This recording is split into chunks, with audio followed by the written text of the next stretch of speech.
Post delivery मुझे बहुत ज़्यादा वीकनेस फील होता है, बहुत ज़्यादा डल फील हो रहा है, तो आप डाइटरी चीज़ें बता सकते हो क्या जो हम लोगों ने खानी चाहिए, या कोई मैनेजमेंट ट्रिक्स बता सकते हो क्या जिससे हमारा वीकनेस थोड़ा भर के निकलेगा या हम लोग चीज़ें अच्छे से मैनेज कर सकते हो। सो आज का लाइव इसके बारे में करेंगे।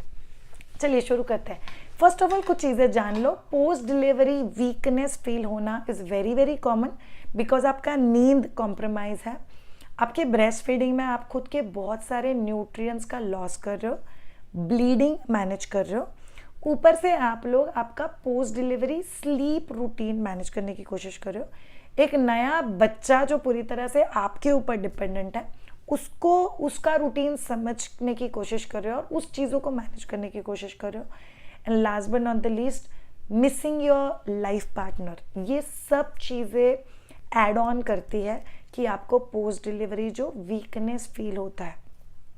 कुछ फिजिकल चीज़ें भी है जैसे कि स्टिचेस में पेन है, बैक पेन है, अगर ब्रेस्ट फीडिंग रिलेटेड इशू है, अगर निपल पे पेन हो रहा है, अगर ब्रेस्ट फीडिंग नहीं जम रहा है, अगर आपको ओवरवेलमिंग हो रहा है एज अ मदर कि आप चीज़ें मैनेज नहीं कर पाते हो, ये सब चीज़ें भी आपके पोस्ट डिलीवरी वीकनेस में ऐड करेगी।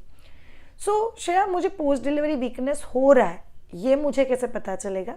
कुछ बहुत सिंपल साइंस है जो आप लोग चेक कर सकते हो। आपको बहुत वीकनेस फील हो रहा है, you are feeling dull, low at energy, आपको फ्रेश फील नहीं हो रहा है। दूसरा चीज़, आपको बहुत ज़्यादा चिड़चिड़ हो रहा है खुद के ऊपर, इरिटेशन हो रहा है, आँख में से बहुत ज़्यादा पानी आ रहा है, अगेन इट्स अ साइन, मतलब कि आप वीकनेस फील कर रहे हो। थर्ड, आपका नींद ठीक से नहीं लग रहा है, you are very disturb at your sleep, peaceful नहीं रह पा रहे हो, इसका मतलब कहीं ना कहीं वीकनेस है। चौथा चीज़, you are feeling depressed, lonely, अकेलापन फील हो रहा है, खुद के बारे में अच्छा फील नहीं हो रहा है, खुद कुछ ठीक कर रहे हो ऐसा फीलिंग नहीं आ रहा है। ये सारी चीज़ें आपको ये बताती है कि आपको पोस्टपार्टम वीकनेस है या postpartum emotionally you are weak. See, postpartum weakness emotionally हो सकता है, फिजिकल हो सकता है, मल्टीविटामिन लेवल पे हो सकता है, किसी भी लेवल पे हो सकता है, but that can be there. इसीलिए आप लोग पोस्ट डिलीवरी वीकनेस को मैनेज करने के ट्रिक्स क्या क्या है जान के लेते हैं। सो ट्रिक नंबर 1, आप लोगों को इनफ रेस्ट लेना ज़रूरी है। रेस्ट मतलब बेड रेस्ट नहीं होता, रेस्ट मतलब सिर्फ सोना नहीं होता। Rest can be as simple as, Shreya बच्चे के फीडिंग सेशन के बाद मेरे को 10 मिनट के लिए लेटना है, श्रेया मुझे पूरे दिन में 2 बार हेडफोन लगा के गाना सुनना है, I want to be with myself, मेरे घर का जो गैलरी है मुझे वहाँ पे खड़े रह के खुला आसमान देखना है, even that's the rest for you. Please all of you, rest का मतलब इंस्टाग्राम देखना, फेसबुक देखना, यूट्यूब देखना, बच्चे के रिलेटेड वीडियो देखना, किसी रिलेटिव से गॉसिप देखना, गॉसिप करना, सास बहू की सीरियल देखना, इसका मतलब रेस्ट नहीं होता। सो प्रॉपर रेस्ट करोगे तो आपको बहुत हद तक इम्प्रोवाइजेशन दिखाई देगा आपकी वीकनेस को हील करने के लिए। पॉइंट 2, खाने पीने में कीप योर बॉडी हाइड्रेटेड। बहुत सारे लोग मुझे बोलते हैं मुझे वीकनेस फील हो रहा है, हेडेक फील हो रहा है, पाँव में क्रैम्प्स आ रहे हैं। अगर पोस्ट डिलीवरी आपको इसमें से कुछ भी हो रहा है, one of the major sign is आप लोग डिहाइड्रेटेड हो, तो पानी बहुत अच्छे से लो। Tip number 3, every day fruits का बैकअप रखो, एटलीस्ट 2 से 4 फ्रूट्स। याद रखो, माइक्रो न्यूट्रिएंट्स आपके लिए उतने ही ज़्यादा ज़रूरी है जितने मैक्रो न्यूट्रिएंट्स ज़रूरी है।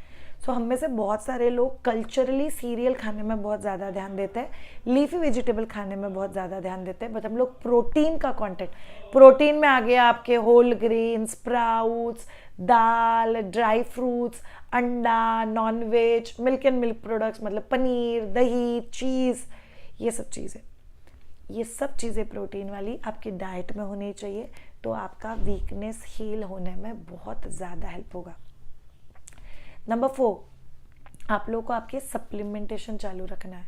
आपके मल्टीविटामिन सप्लीमेंट्स जो आप लोग आपके डॉक्टर ने दी हुई है तो प्रेगनेंसी में, वो आप लोग कंटिन्यू लेते हो। स्पेशली अगर आप लोग बच्चे को ब्रेस्ट फीड कर रहे हो तो फिर आप लोगों को आपका मल्टीविटामिन सप्लीमेंटेशन ज़्यादा रखना बहुत ज़्यादा ज़रूरी है। सो दैट विल आपको बहुत बिग टाइम हेल्प करेगा। Tip number 5, ask for help. Please खुद से बहुत ज़्यादा एक्सपेक्टेशंस मत रखो, be empathetic towards yourself. In fact हम लोगों ने रिसेंटली एक लाइव में बात किया था, एक माँ को खुद को लेके ये 10 चीज़ों के बारे में रिलैक्स रहना बहुत ज़्यादा ज़रूरी है। So be empathetic towards yourself, it's okay.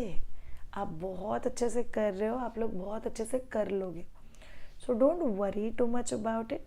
आप लोग को याद रखना है कि ये सब चीज़ें जब भी आप लोग कर रहे हो, आप भी सीख रहे हो, आपका बच्चा भी सीख रहा है। टिप नंबर 7, आप लोग को याद रखना है कि आपको बच्चे के साथ एक रूटीन सेट करने की फोर्स नहीं करना है। सो बहुत सारे मदर्स के मतलब एक स्पेसिफिक रूटीन, इतना देर बच्चा सोना चाहिए, घड़ी लगा के इतने देर के बाद दूध पिलाने में, तो अलार्म लगा के बच्चे को, don't get into all this. Yes, first 40 days जब तक आप बच्चे की चीज़ें समझने की कोशिश कर रहे हो, उसके बाद flow with the flow, go on demand. अगर आप रूटीन के चक्कर में अटक जाओगे, yes, discipline is very important. शायद मैं बच्चे का एक नाइट डिसिप्लिन फॉलो करती हूँ, मैं बच्चे को एक उठाने का डिसिप्लिन फॉलो करती हूँ, मैं बच्चे को सुलाते वक्त का एक रिचुअल फॉलो करती हूँ। They are very very good. But ये जो बहुत स्ट्रिक्ट होता है ना कि अलार्म लगा के चीज़ें करना, that you need to avoid, otherwise वो बहुत ज़्यादा एक्सर्शन हो जाता है दिमाग पे। Tip number 8, please all of you mothers खुद के मेंटल स्टेट के ऊपर काम करो। कुछ भी ऐसा चीज़ करो जो आपको खुशी देता है, and that can actually help you big time. बहुत सारे लोग अपनी फिजिकल चीज़ों के ऊपर और रूटीन के ऊपर बहुत ज़्यादा ध्यान देते हैं, बट खुद के दिमाग को पीसफुल करने के लिए ज़्यादा मेहनत नहीं डालते हैं। चल से every day just close your eyes,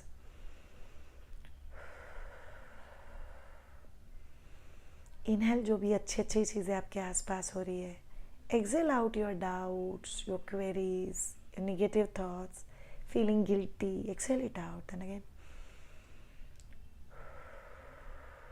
ये आपको एनर्जाइज करने में बहुत ज़्यादा हेल्प करेगा। Tip number 9, be with nature. At least आज डिलीवरी हुआ तो भले याद से, भले गैलरी के झाड़, टेरिस के प्लांट्स, खुला आसमान, चंदा मामा, सनराइज, सनसेट, कुछ भी चीज़ आपको याद रखना है, कुछ समय नेचर के साथ बिताओ, वो आपको बहुत ज़्यादा एनर्जी देता है। क्लोज टू नेचर आप लोग जितना जाओगे उतना आपका वीकनेस हील होने में हेल्प होगा। And last part, move your body every day, get into some sort of exercises। अगर वो स्ट्रेंथनिंग वाली एक्सरसाइज हो तो तुम लोग की आयुष है। स्ट्रेंथनिंग वाली चीज़ें करने से आपका पेन मैनेज होने में हेल्प होगा, रिकवरी में हेल्प होगा, हीलिंग में हेल्प होगा, स्टमक टोनिंग में हेल्प होगा। That's extremely important.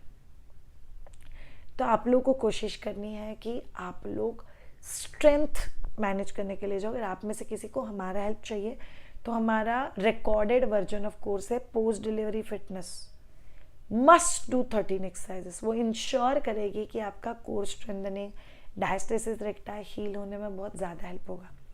So move your body, exercise करोगे तो आप लोगों को खुद को रियलाइज होगा कि श्रेया वीकनेस बहुत अच्छे से मैनेज हो रहा है। सो ये बेसिक 10 टिप्स है जो अगर आपको वीकनेस होता है पोस्ट डिलीवरी फेज में तो आपको बहुत ज़्यादा हेल्प करेगी। सी हेयर फॉल का अगर तकलीफ किसी को होता है तो let me know, we shall do a YouTube live on hair care after delivery, करेंगे एक। भी मेरे बेबी को मैं दाल पानी वगैरह दे सकती हूँ क्या? Ideally no. अगर बच्चा एक्सक्लूसिवली ब्रेस्ट फीडिंग पे शिवानी तो मत दे। अगर ऑलरेडी ऊपर का कुछ ले रहा है तो डॉक्टर से बात करके आप सॉलिड फूड इंट्रोडक्शन कर सकते हैं। अगर आप लोग हमें इंस्टाग्राम पे फॉलो नहीं करते हो तो do start following us, will look forward to connect with all of you. मैंने कुछ क्वेश्चन लिखा है थे, मैम बच्चे को घुटने कालेपन कैसे निकाले? ट्राई कर मायदुजा का उट्टन, बेबी उट्टन ट्राई कर, so that will help. So baby उट्टन हम लोग स्ट्रेच मार्क्स के लिए मदर्स को बोलते हैं, माँ के कॉम्प्लेक्शन के लिए बोलते हैं, बच्चे के कॉम्प्लेक्शन के लिए बोलते हैं, बहुत ज़्यादा हेल्प होता है। उसका वेट लॉस हो गया है, weight gain 800 gram weight loss हो गया है, बेबी 11 मंथ्स। बच्चा अगर बीमार है तो वेट लॉस बहुत जल्दी हो जाता है डियर, वो गेन करने के लिए बहुत मेहनत लगता है, धीरे धीरे गेन होता है। बेबी वेट गेनर मायदुजा वीडियो एक बार चेक कर लेना, पॉसिबल हो तो हम लोग एक यूट्यूब लाइव भी करेंगे, बच्चों का वजन बढ़ाने के लिए हम लोग क्या कर सकते हैं। Will surely do it. Thank you so much all of you, have a great time, bye.